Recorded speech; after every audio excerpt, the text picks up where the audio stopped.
Town Council votes to appoint a new town manager. The Sandy Neck Board selects a long-term resiliency plan to prevent coastal erosion, and off-roading at Sandy Neck could soon be easier for residents. All of that on this episode of Barnstable Today. It's Tuesday, May 10th, 2016. I'm Sarah Mantle.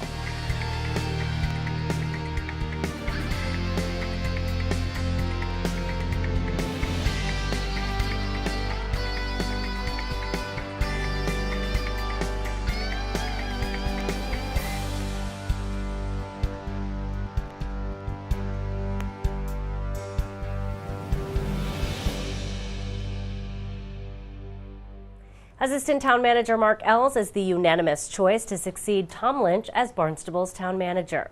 During Saturday's interview with Town Council, Ells cited his unique experience working for so many years in different capacities here in town. It's not often that you're able to fulfill many of those career objectives within the same organization. It's actually unusual in today's world. So I've been very fortunate to have that opportunity, and I believe that I've done it over the years with a kind of mutual accountability with our community and our leadership and our employees, in the sense that we all have an important role to play, and when we play it well, things work, and we're able to move toward those objectives those goals and those objectives that we want to achieve. We're able to surmount those challenges when they come. We're able to pull together and make tough decisions, even though we don't always agree, and then come back together again and be ready for that next opportunity or challenge. Mark will assume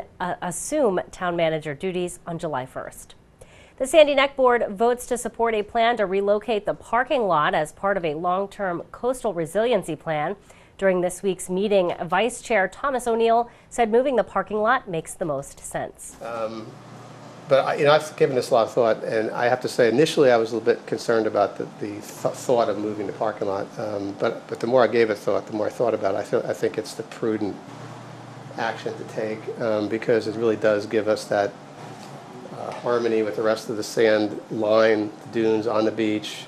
It buys us some time in terms of, let's face it, as I expressed my dissatisfaction with can put people on Mars, or people on spaceships on Mars, and we can't seem to figure out how to stop, sand from eroding. It's a bit disappointing, but I think taking this opportunity of flexibility, funding, et cetera, to relocate the parking lot back, give us some additional time, give us a chance to build a more resilient dune. I agree with you, George. It's probably still going to need to have some sand put in front of it occasionally, but it'll give us another 40 or 50 feet of buffer there, with proper drainage and all the other benefits that come from it.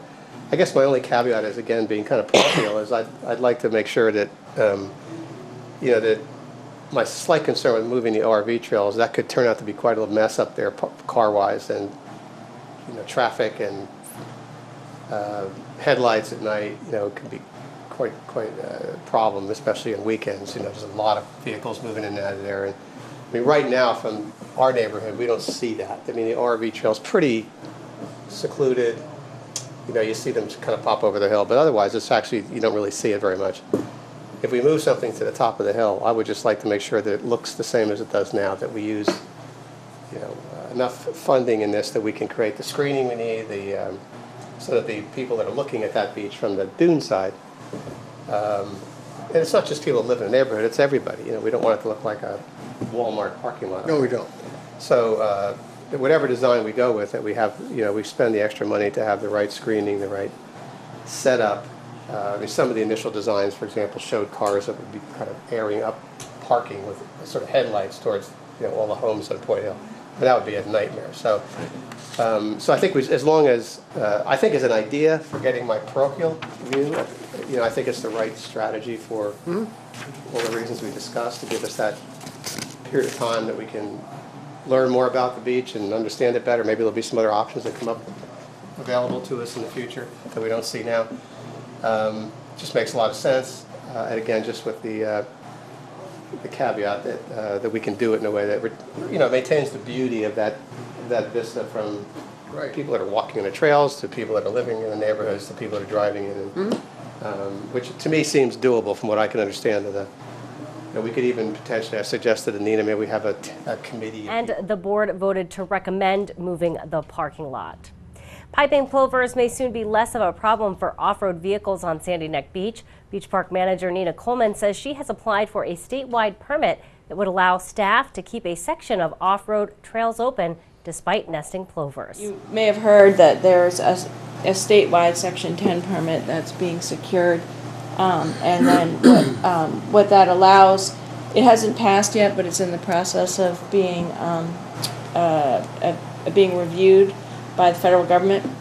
But what it does is it allows organizations, certainly municipalities, but there's other organizations that have property, that have plovers, to become sort of sub-permittees on that Section 10 permit. And it requires a habitat conservation permit, HCP, which is a really big document.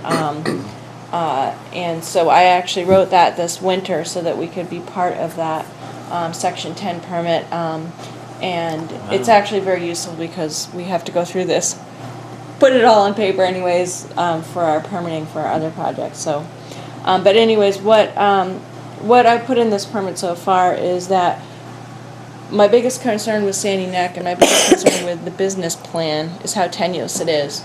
And so I wanted to create a section of beach that was more or less guaranteed that we could keep some ORV beach open. So I created a recreation zone, and within that zone we would deter plovers from nesting in non-aggressive ways, but there are certain ways that you could perhaps suggest another location was better through reduced fencing and plywood in areas. So it creates a section of beach that would sort of it would be sort of insurance is the way I look at it. And we always have that section for we always ORV. know we have section. Yeah, that's great. Coleman recently submitted the permit request and hopes to hear back in the near future. And finally, Sandy Neck staff are gearing up for the busy season. Coleman says the gatehouse will soon have longer hours. Gearing up, the gatehouse hours are increasing. By Memorial Day weekend, we'll be open 8 a.m. to 9 p.m. Right now, it's not quite that long, but we're heading that way. Our plovers have returned. They're busy nesting. When you hear all of the birds busy out in your yards, same thing going on the beach. There's a lot of interaction, and we had 7 nests, and then we had a very large tide with a big wind out of the north. Kind of crept up on us. Yeah. It's a midnight tide, and we lost 5 of those 7. But they've all, this is part of their strategy. They start early, and they're re-nesting.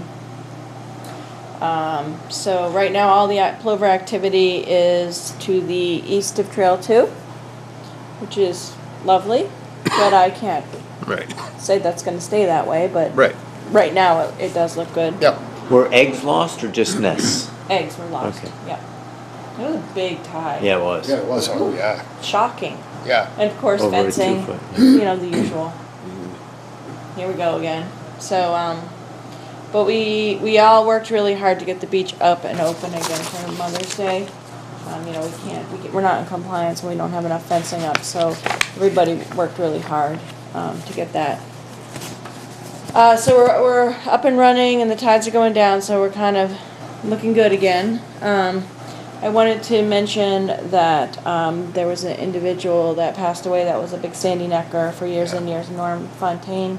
His whole family's involved with Sandy Neck, and the family decided that in lieu of flowers, money would be donated to our educational fund. So I just wanted to let you guys know that that's what happened, and just put it out that we really appreciate that dedication to our beach, and it's a really great family. To learn more, you can visit townofbarnstable.us and click through to Sandy Neck Beach. Well, be sure to tune in to our hour-long news program, Barnstable This Morning, weekdays at 8 a.m. On tomorrow's show, we will chat with Finance Director Mark Milne. We'll talk with Animal Control Officer Charlie Lewis. Plus, we'll have all the news and information you need. For Barnstable Today, I'm Sarah Mannel.